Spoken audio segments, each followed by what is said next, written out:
Here we go.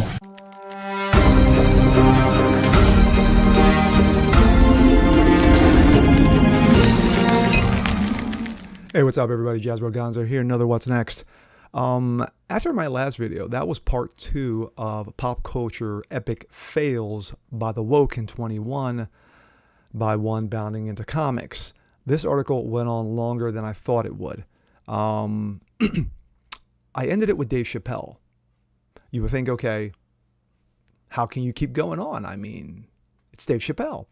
But no, there's more, and it gets even more dumb. Woo! Let's take a look. This is Santa Inc. buried in an avalanche. Seth Rogen and Sarah Silverman decided it would be a great idea to create the most unfunny show in history, in an attempt to troll anyone who isn't a rabid, radical leftist. It ended with one would expect, with the execrable Santa Inc. getting savaged by audiences while critics refused to touch it with a 10-foot pole. Naturally, it was an excuse for Seth Rogen, who insists that watching your car get broken into 15 times is normal, go on a manufactured outrage crusade. It was yet another example of how radical wokeness completely nullifies and destroys the concept of comedy, much like Eastern Diamondback rattlesnake venom obliterates red blood cells. Sarah Silverman seemed to have jumped off the sinking ship completely, but Rogen held out just a little bit longer. At least until the humor of watching Santa Inc. implode on itself like a dwarf star had lost its allure, and everyone moved on. Juicy faces the music. Ah, yes. Ex-Empire and Alien Covenant actor did not know he was in that movie. Juicy finally got his just desserts in 21 when a jury found him guilty on 5 or 6 counts of perpetrating a fake racial hate crime hoax in Chicago. The entire tale was preposterous from day one, yet maniacal and delusional leftist fake news outlets, prominent Democrats in Congress pounced on the story like a dead carcass in order to propagate the false narrative of a systematic racism in America. The Juicy hoax was living proof that the demand for racism on the part of the far left exceeds available supply by an astronomical margin.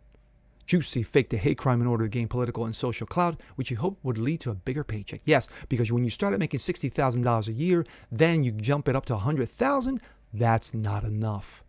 This was an important parcel of the left, larger leftist grifting scheme in America, perpetrated by race hustlers like Sharpton, Jackson, Ibram Kendi, Derek Bell, Ta-Nehisi Coates, yes, a Superman coming to near you, and Robin DiAngelo. Fake racism is still highly lucrative business in America, though Juicy's story was so asinine that even Michelle Obama couldn't undo the damage.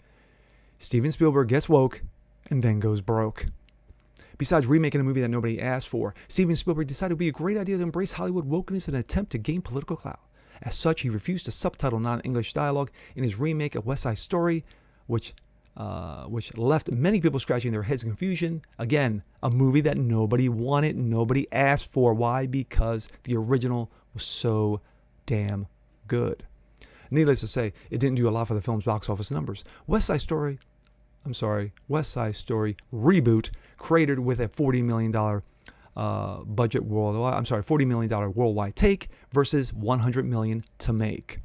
It failed to gain any traction with the Latina community either. Spielberg's use of Latinx, which is a racist and offensive label, is just plain stupid and retarded, did little to change that.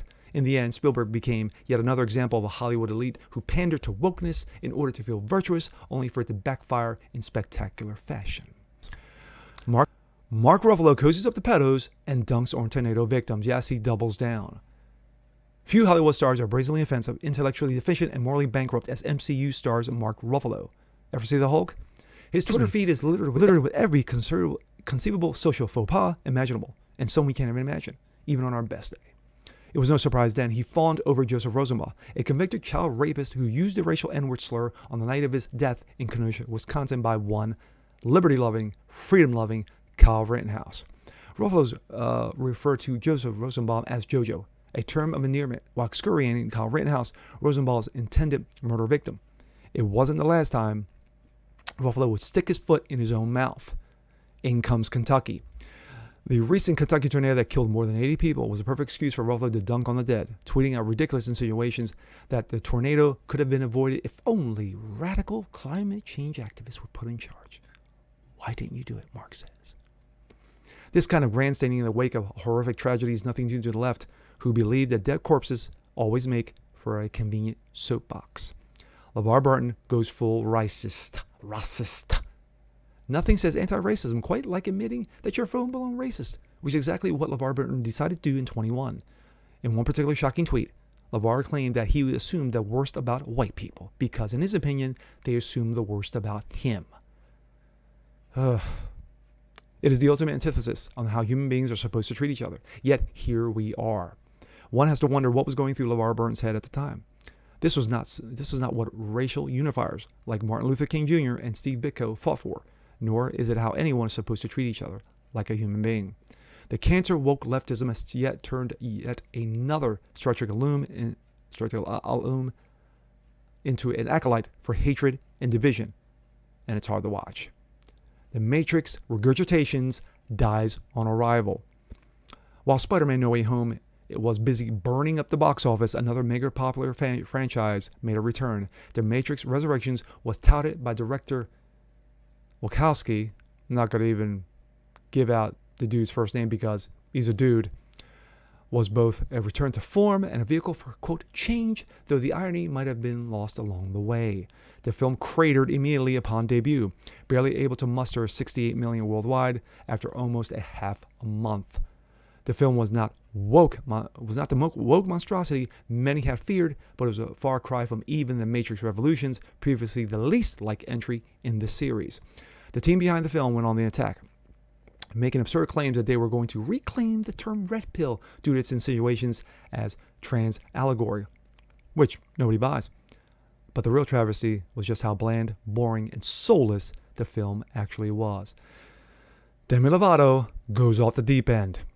Demi Lovato is widely regarded as one of the most unstable celebrities in the world of mainstream music, and it doesn't help when she starts attaching herself to projects and parodies unto themselves. Her new documentary series, Unidentified with Demi Lovato, features the unhinged singer supposedly speaking to the dead and acting stupid and retarded along the way.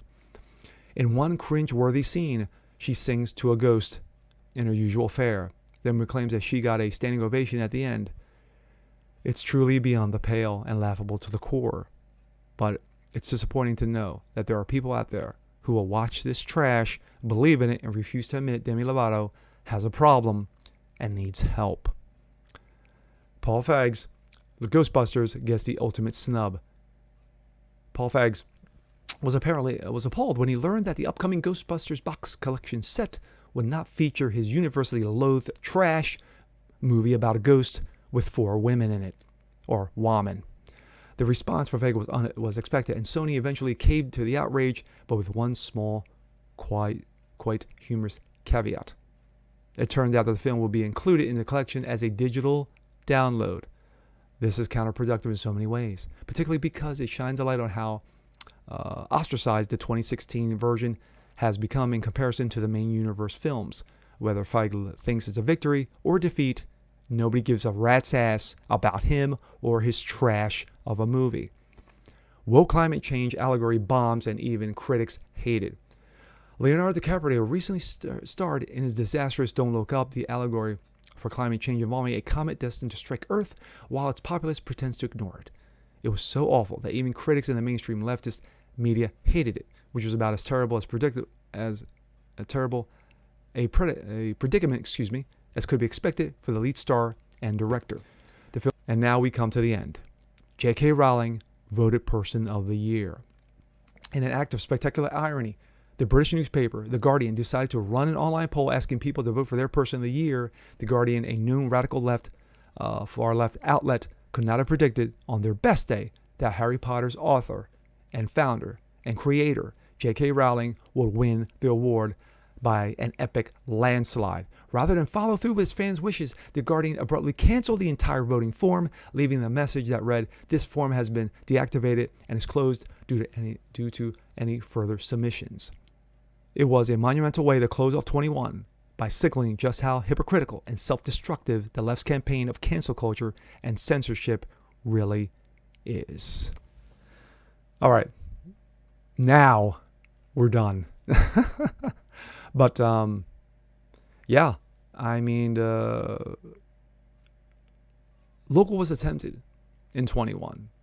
Local was tried in 21 and failed epically like a nuke.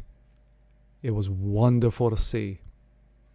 And we hope more of the left continues to get trashed like they rightfully deserve in 22. And with that being said, I'm Jasper Gonzo. This is What's Next. Want to see more just like this? Please leave a comment below. Like it, share it, subscribe to it. And we'll see you guys next time. Peace.